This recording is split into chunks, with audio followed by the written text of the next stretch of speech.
You know, there's a specific sound a siren makes when it's cutting through the heavy morning mist of a rural valley, a sound that usually signals tragedy. But on this particular Saturday, as I stood on my porch clutching a mug of coffee that had gone cold hours ago, watching the chaotic ballet of ambulances, police cruisers, and news vans swarming the edge of my property, that sound didn't signal tragedy. It sounded like absolute, unadulterated justice. To understand why a retired smoke jumper would unleash 40,000 angry insects on a crowd of 500 suburbanites, you have to understand that this wasn't just about a bad neighbor. It was about a war for the soul of the land that my family has bled into for 3 generations. My name is Caleb Thorne. I'm 64 years old, and for 3 decades I jumped out of airplanes into forest fires to save trees and houses for people I'd never met, breaking my back and my knees until the department finally put me out to pasture, leaving me alone in this rambling farmhouse in Oak Haven, Oregon, a place that used to be nothing but timber and silence until the tech boom pushed the city limits right up against my fence line. 3 years ago, the silence got a lot louder when I lost Martha, my wife of 43 years, the kind of woman who could stare down a grizzly bear and make it apologize, and when the cancer took her, it left me rattling around this big, empty house like a ghost, trying to find a reason to get out of bed before noon. That's when I found the bees, or maybe they found me, because there is something about the hum of a hive, a frequency that vibrates right in your chest, that drowns out the grief. So I built my apiary, naming the hives after the best men I ever served with, Bravo Team, Charlie Unit, Delta Force, and spent my mornings talking to them because bees never interrupt, and they never look at you with that pitying look everyone in town gives the widower. I was content, just me, the bees, and the ghost of Martha telling me to wash my dishes, until the day the white Tesla Model X rolled up the gravel road of the new subdivision next door, Serenity Heights, and out stepped a woman who looked like she had been manufactured in a factory that specialized in entitlement and expensive activewear. Her name was Linda Prescott, a self-proclaimed lifestyle architect, and the newly minted president of the Serenity Heights Homeowners Association, a woman who treated the world like it was a customer service counter she could scream at until she got a refund, and she moved into the McMansion on the hill with her husband, Gavin, a tech CEO who always looked like he was trying to locate a cell signal in a bomb shelter. It didn't take long for Linda to decide that my property, with its rusting tractor barn, wild blackberry bushes, and beehives, was a visual blight on her curated existence, a blemish on the perfect Instagram backdrop she was trying to sell to her 40,000 followers. The first shot was fired on a Tuesday, a certified letter arriving in my mailbox informing me that my swarms of aggressive insects were violating neighborhood covenants and posing a lethal threat to the children of Serenity Heights, demanding I remove the apiary within 30 days or face fines of $500 a day, which was laughable considering my property isn't part of their subdivision. But bullies like Linda don't care about jurisdiction, they care about submission. I tried to be neighborly at first, channeling Martha's patience. So I walked over to the property line where Linda was directing a landscaping crew to cut down native oaks to improve her view, and I tried to explain that these were Italian honeybees, gentle as kittens, vital for the local ecosystem. But she just looked at me over the rim of her designer sunglasses and told me that rural charm didn't mean agricultural filth, and that she would have the county seize my land if I didn't comply. That was the moment the sadness in my gut started to curdle into something hot and familiar. The same feeling I used to get right before a jump, the adrenaline of knowing you're about to walk into a fire. She escalated quickly, organizing a neighborhood safety town hall at the community center, dragging in a terrified animal control officer named Officer Davis, and putting up a slideshow of Africanized killer bees swarming a playground, images she clearly pulled from a horror movie, trying to whip the newcomers into a frenzy of fear against the old man on the hill. I sat in the back row, wearing my old fire department jacket, watching her lie with the confidence of a politician, claiming my bees had attacked 3 dogs, which was news to me since my bees were currently hibernating. And when she finished her performance, she turned to Officer Davis and demanded he declare my property a public hazard. But Linda made a classic rookie mistake. She assumed that because I was old and quiet, I was stupid. So when I stood up and laid out my state certifications, my hive inspection reports, and a letter from the state AG board praising my operation, the room got very quiet. and poor Officer Davis looked at Linda and said, "Ma'am, Mr. Thorne is fully compliant, and filing a false report about aggressive animals is actually a misdemeanor." The look on her face was worth the price of admission, a mix of shock and pure, unadulterated rage. But as I walked out of that meeting, feeling a rare moment of victory, my neighbor Old Man Miller, who's lived here since the Truman administration, grabbed my arm and whispered, "Watch your back, Caleb. People like her don't stop when they lose. They just change the rules." He was right, because a week later, the walking groups started, clusters of 20 or 30 women in matching yoga outfits, led by Linda, marching right past the no trespassing signs and onto the old deer trails on my lower 40 acres, claiming they were reclaiming historical community easements that didn't exist.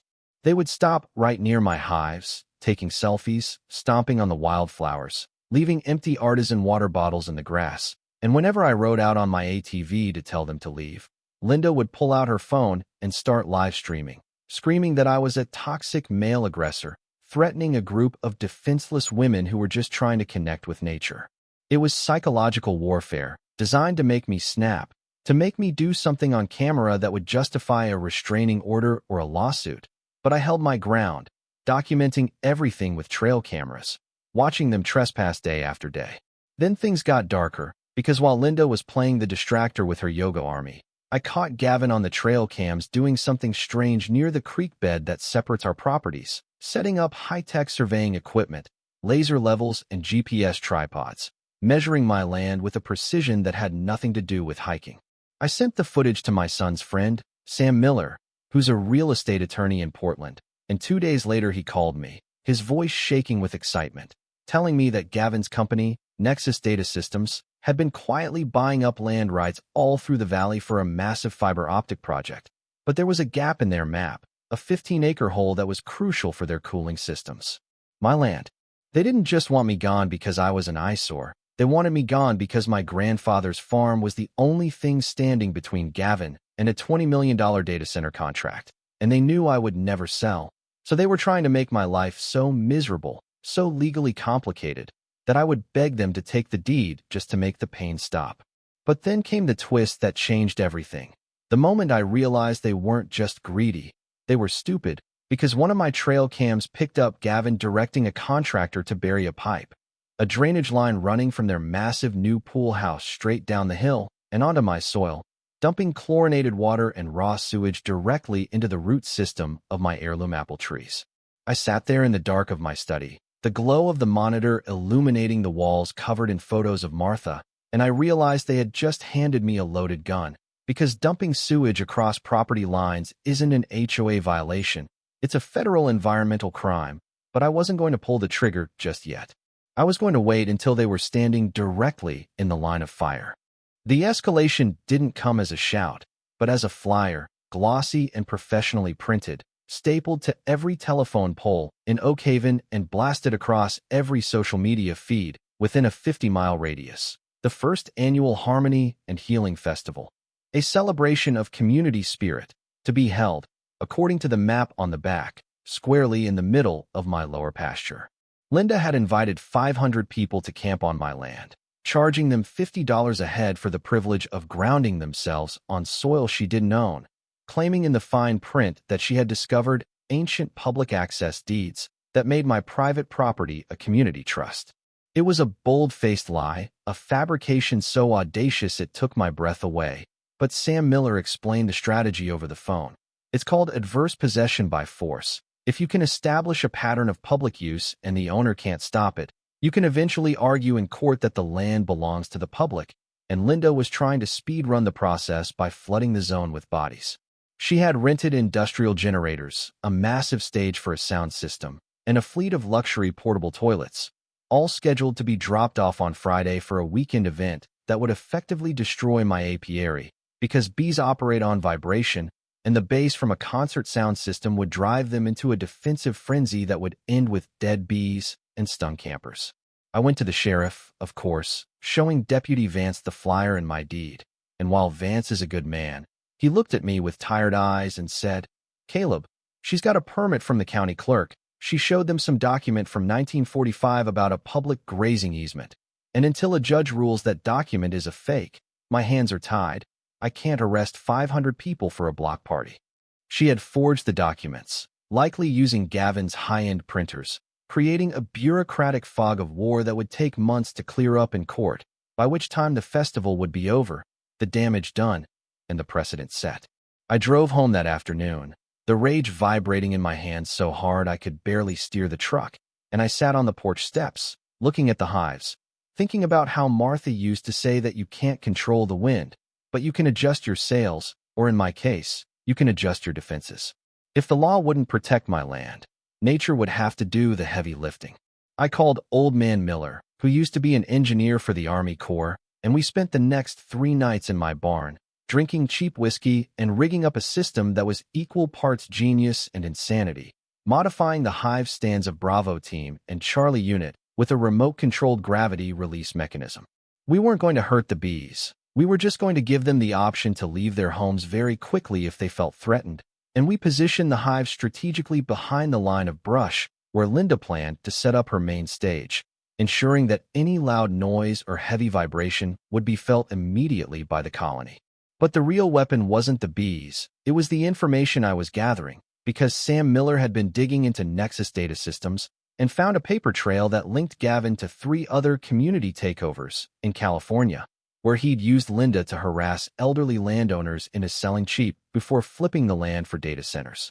We had the emails, we had the fraudulent environmental impact reports, and thanks to the sewage pipe I'd found earlier, we had proof of criminal negligence. But we needed one final nail in the coffin, something undeniable that would play well on the evening news. That opportunity walked up my driveway on Friday morning in the form of Inspector Harold, a county code enforcer who looked like he'd been sweating since the Reagan administration, arriving to do a surprise inspection of my hives just 24 hours before the festival. Linda was with him, naturally, hovering like a vulture, pointing out violations that didn't exist, claiming my hive boxes were too close to the public easement she had invented, and I played the part of the confused old man, stumbling over my words, letting her feel powerful. I went into the shed to find my paperwork, leaving the door cracked just enough to hear, and I signaled Old Man Miller, who was hiding in the hayloft with a high-end parabolic microphone he used for bird watching. "Look, Harold," I heard Linda say, her voice dropping to that conspiratorial whisper that rich people use when they think they're buying the law. "This guy is a menace, and Gavin is willing to make a very generous donation to your re-election campaign, or your retirement fund. If you can just find a reason to condemn these hives today, so we can clear the area for the festival." I heard the distinct rustle of an envelope, the pause, and then Inspector Harold, bless his bureaucratic soul, saying loudly, "Mrs. Prescott, are you offering me a bribe to falsify a government report?" "It's a consulting fee," she snapped, panic edging into her voice. "It's a felony," Harold replied, and I walked out of the shed just as he was holding up a thick envelope of cash, snapping a photo of it with his phone. "I'm reporting this to the district attorney immediately." Linda went pale, spinning around to see me standing there, not confused anymore, just cold and hard as granite. But even then, even with a felony hanging over her head, she didn't stop. She just sneered and said, "Nobody cares what a corrupt inspector says. My event is happening, and by Monday, this will all be public land." She stormed off to her Tesla, leaving Inspector Harold shaking his head, and I knew she was desperate. She was all in, and she was going to push forward with the festival because she had to, because Gavin's investors were expecting a site announcement. Saturday morning dawned clear and cold, perfect weather for a disaster, and by 7 a.m., the cars started lining up, hundreds of them, clogging the county road, people in expensive outdoor gear dragging coolers and yoga mats onto my pasture, oblivious to the fact that they were trespassing on a crime scene.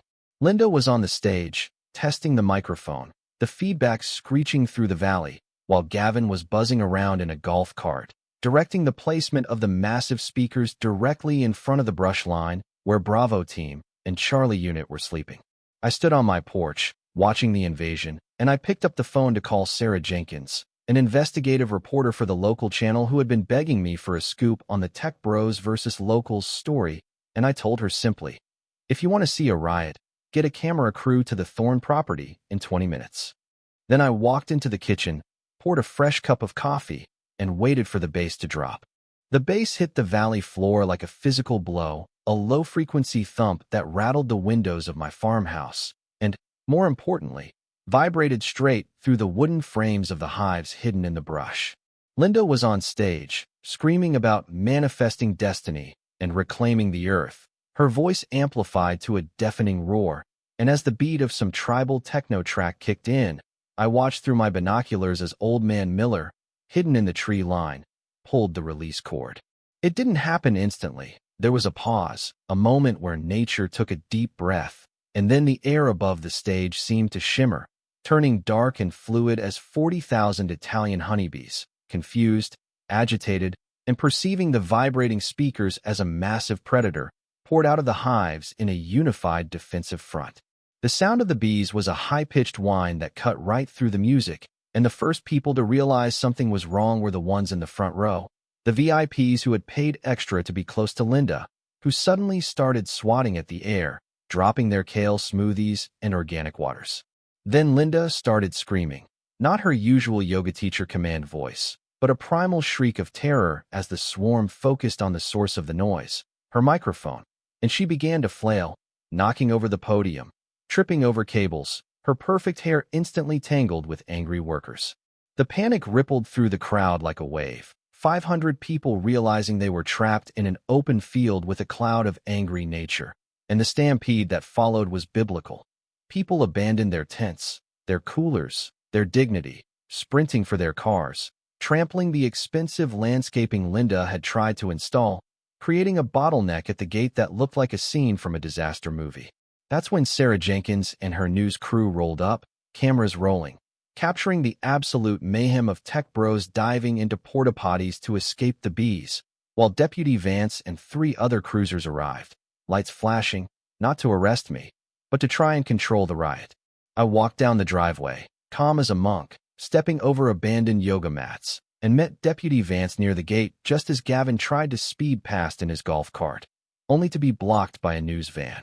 "Mr. Thorne," Linda screeched, running up to us, her face puffy and red, one eye swelling shut. "He attacked us. He weaponized these insects. Arrest him for assault." Sarah Jenkins shoved a microphone in my face, the camera light blinding. "Mr. Thorne, did you release these bees on purpose?" I looked right into the lens, channeling every ounce of weary integrity I had. "Ma'am, bees don't like loud noises. They defend their homes. I warned Mrs. Prescott in writing 3 times that loud music would trigger a defensive swarm. She told me she knew better than nature." Then I pulled the thick manila envelope from my jacket, the one Sam Miller had prepared. "But since we're talking about intent, maybe you should ask Mr. and Mrs. Prescott about this." I handed Sarah the copies of the emails, the sewage reports, the forged deeds, and the photo Inspector Harold had taken of the bribe. "This isn't a wellness retreat. It's an illegal land grab for a data center for Nexus Data Systems. They've been dumping raw sewage on my land to devalue it, forging county documents, and yesterday, Linda tried to bribe a code inspector to shut me down. It's all right there." The color drained from Gavin's face so fast he looked like a corpse.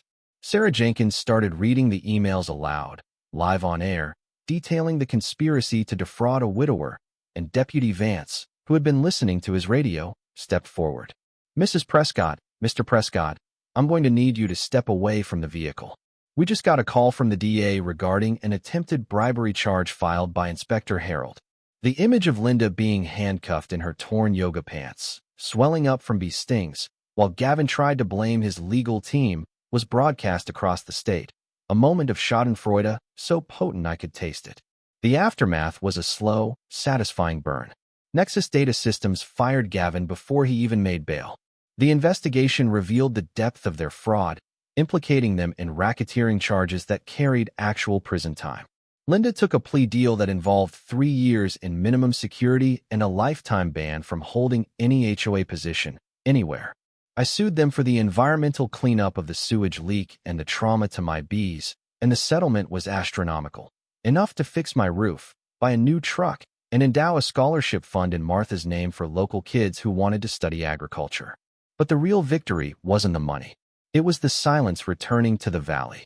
The HOA dissolved in shame, The no trespassing signs were finally respected, and the new neighbors, the ones who hadn't drunk Linda's Kool-Aid, started coming by, not to complain, but to buy honey. I sat on the porch last night, watching the sun dip below the ridge, listening to the steady, rhythmic hum of Bravo team rebuilding their comb. People ask me if I feel bad about the chaos, about the stings, about ruining the community spirit.